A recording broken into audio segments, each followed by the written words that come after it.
What is going on, guys? It is Wrestlemania here, back with another episode. You know what, we just ranked the worst 20 WrestleMania matches of all time. Well, what about the shows themselves? Which are the shows that earned the title, the showcase of the immortals, and which ones are the ones we're still trying to get refunds for?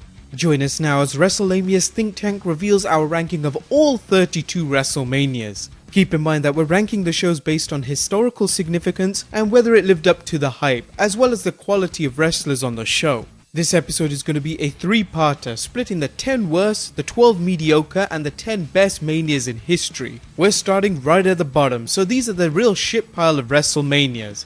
By the way, we know these choices are more than likely not going to be the same as yours, so just keep it chill in the comments, and give us your opinion on what your 10 worst are.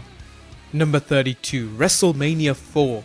The idea of a tournament to crown a new WWF champion seemed like a great idea on paper. After all, how was the WWF going to top the epic Andre vs Hulk Hogan main event at WrestleMania 3 or the 5-star bout between Randy Savage and Ricky Steamboat? Well, they weren't and they didn't. The tournament ended up being a boring mess with few matches worthy of a Saturday night's main event, let alone a Mania pay-per-view. When Greg Valentine beat Ricky Steamboat in a first round match, you knew you were in for a long night. If you didn't already know, Steamboat was still in the doghouse for daring to ask for time off after winning the Intercontinental Championship a year earlier, consequently being on top of Vince's shit list. Even the Rick Rude and Jake Roberts match fell flat and a dead crowd sapped the show's energy. While the Macho Man's win over Ted DiBiase in the finals was good and Macho Man was the best choice for the win, Wise fans tuned into Jim Crockett Promotions' free show The Clash of the Champions and saw a fantastic 45-minute match between Sting and the Nature Boy Ric Flair. Number 31, WrestleMania 2. This was another instance where Vince McMahon tried too hard in topping the previous year's event. While we can't blame him for wanting to make Mania into an annual tradition, he got a bit greedy with this one, holding WrestleMania at 3 different venues: the Nassau Coliseum, the Rosemont Horizon, and the Los Angeles Memorial Sports Arena, which meant the WWF pulled in live gates from 3 arenas rather than 1. Unfortunately, the fans at these arenas had to watch much of the show on closed-circuit screens.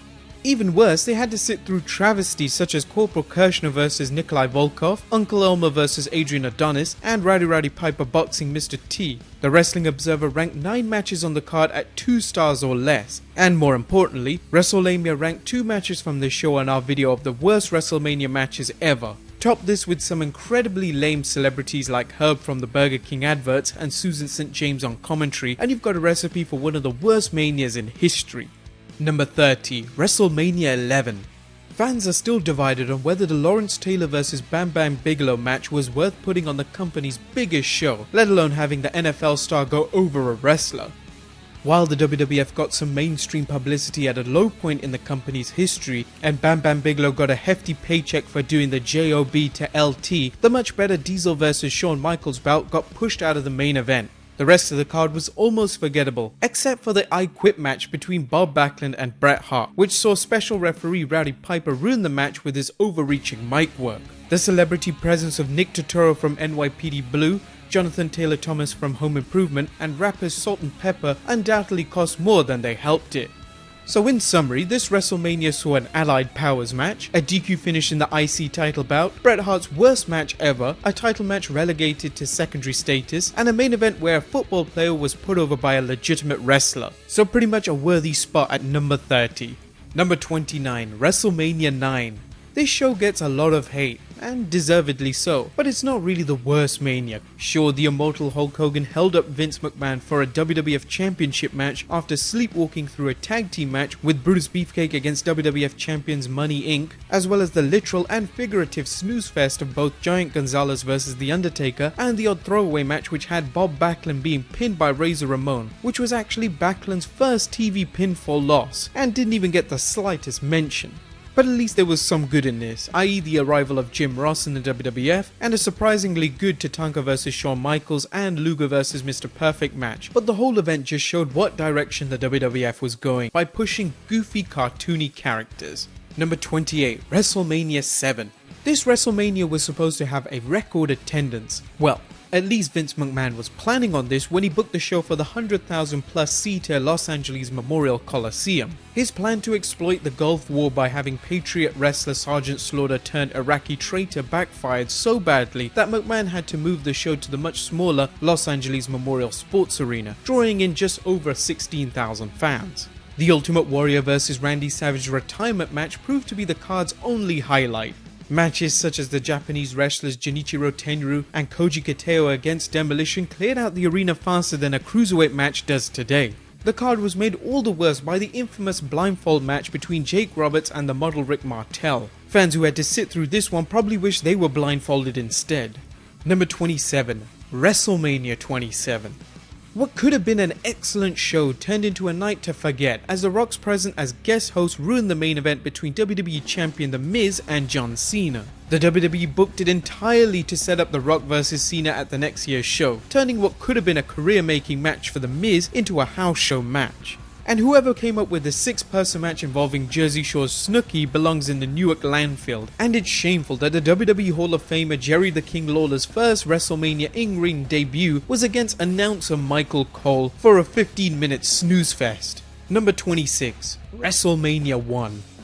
Okay, don't hate us. We know that there wouldn't be any other WrestleManias if this one hadn't been a success. Despite the show's historic significance, the match quality was lackluster and even featured 3 preliminary matches. David Sammartino vs Brutus Beefcake made it clear why David wasn't ready for the big time and why the Future Barber needed to be put into a tag team. You know work rate isn't a concern when Wendy Richter vs Leilani Kai is the show's best match in terms of ring work.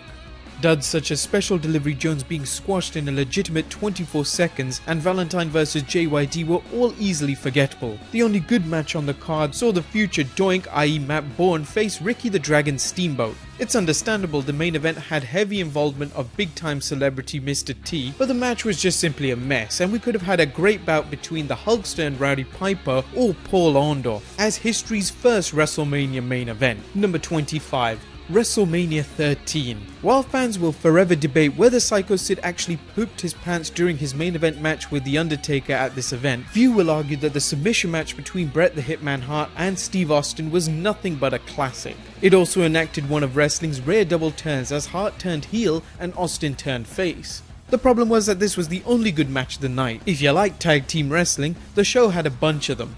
However, if you like good tag team wrestling, this show had a lot of bad tag team matches, highlighted by the Legion of Doom and Ahmed Johnson battling the Nation of Domination in a Chicago street fight match that lasted 10 minutes and 45 seconds, which was about 10 minutes too long. Oh, and in case you forgot, Rocky Maivia in his debut WrestleMania match battled the Sultan, aka Rikishi, in a match as exciting as listening to a chess match on the radio. Number 24. WrestleMania 6.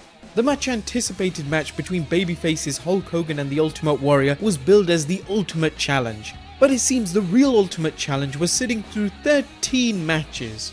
The WWF's formula of quantity over quality proved vexing for fans who wondered who they had offended to have to sit through a cornucopia of crimes against humanity, including Earthquake vs Hercules, Rowdy Piper painting himself half black to wrestle Bad News Brown, and a mixed tag team match of Dusty Rhodes and Sapphire vs Randy Savage and Sherry Martel. Hogan vs Warrior was much better than it had any right to be, even at over 22 minutes, but what a torturous journey to the main event. Number 23. WrestleMania 29. This wasn't a bad show as much as it was a predictable one, with John Cena getting his win back over The Rock in part 2 of their once-in-a-lifetime matchup. Triple H defeating Brock Lesnar in a no-holds-barred match to save his career, and The Undertaker's WrestleMania streak remaining intact thanks to a win over CM Punk. The only unpredictable point of the night was Mark Henry's win over Ryback, which was unexpected but completely unnecessary, similar to Ryback's WWE career. Number 22. WrestleMania 15. The Rock vs Stone Cold Steve Austin match was another example of how good the Attitude Era could be, with the company's top stars battling in a fantastic no disqualification match over The Rock's WWF Championship. The Shane McMahon vs X-Pac match is a highly underrated classic, but the rest of the card was surprisingly flat. Even a Hell in a Cell match couldn't liven up the rest of the undercard, as the Big Boss Man and The Undertaker battled with the grace and intensity of 2 octogenarians playing tackle football. Is it any coincidence that the only Hell in a Cell match worse than this also included the Boss Man? Well guys, that about wraps up part 1 of this 3-part special. We know this video is going to draw more controversy than our last Paul Walker joke, but be sure to let us know what your 10 worst WrestleManias are in the comments down below. If you haven't already, subscribe to our channel, and I'll see you soon for the next part in our ranking of all 32 WrestleManias.